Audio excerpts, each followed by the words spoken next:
All right, welcome back to our Tips for Tuesday. This is our final installment of our rowing series. This week we're going to talk about damper and drag setting. All right, so we're going to go over here and talk about what this means right here. So this piece of the rower is called the flywheel. All right, and there's a bunch of numbers here, 1 through 10. All right, and what do those mean? Well, if you look at the flywheel on the top, there's a piece of foil here, a cage, that lets in a certain amount of air. And that certain amount of air is controlled by this dial right here. All right, if I have the damper setting on 10, okay, what that does is it lets in maximum amount of air. All right, so a lot of resistance, you'll feel a lot of resistance, pull, tension on the oar and the chain when you're doing your workout. If I dial it all the way down to 1, all right, it closes off most of the damper, so it's going to be real light push on the rower and that oar at real light resistance. All right, so what number should it be on? Again, this is all personal settings. So what I usually encourage people to do is do like bouts of 500-meter rows at each number and find out where your personal damper and comfort level is. All right, but here's a couple of cues for you to go over to see which one might be best for you. We typically just set it at 5 and let people figure it out from there. 5 is just a broad general number that we can stay at. It's probably going to be the most ideal setting to mimic being in actual water. All right, but from there you can go up or down depending on who you are.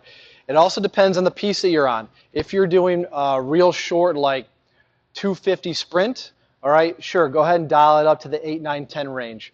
But if you're doing something like a 5K, you're going to burn out in this range right here. You're going to want to dial that. I would go below 5 on something like a 5K. But again, personal preference.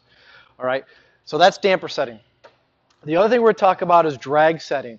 So look, no two rowers are alike unless they're both brand new out of the box.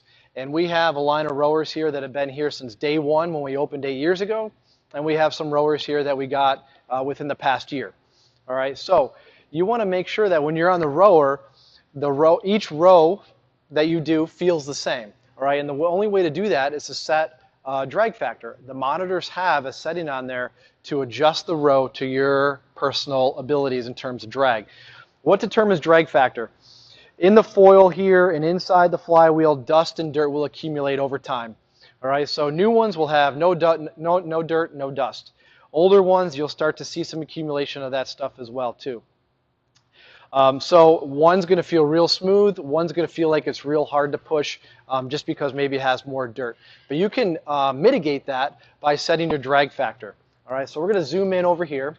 And on the board here, on our monitor, is setting your drag factor. So Jordan's just going to row at a comfortable pace. All right, so we're just going to ask her to go ahead and pull, all right, for a little bit. And you'll watch those numbers in the drag factor change.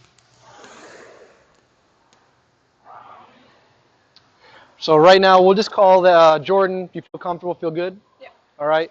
So she feels good at about a 111, 112. All right. Now, watch. As she's rowing this, if I go ahead and back up a little bit, if I take the damper setting and I adjust it, she's going to stay at the same pace. If I adjust it up, okay, we were at a 5, now we're on a 7. Okay, now we're going to come in.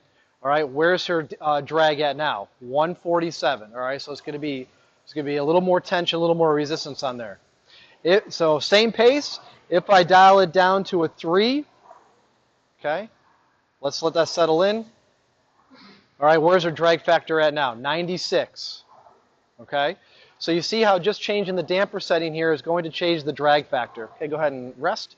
All right, so if she's rowing on this rower and feels comfortable at a 111, okay, she's going to, and let's say during a workout, or she comes in for a workout, this particular rower, this is her favorite rower, loves it, it's not available.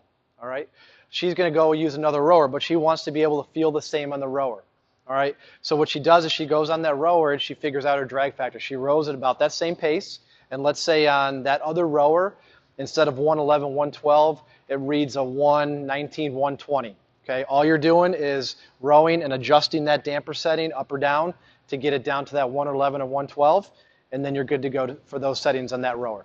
All right, so that is damper and drag settings. Those are some things that you can personally adjust to make the rower more personalized situation for you. But it's playing around with it and trying to figure it out over time.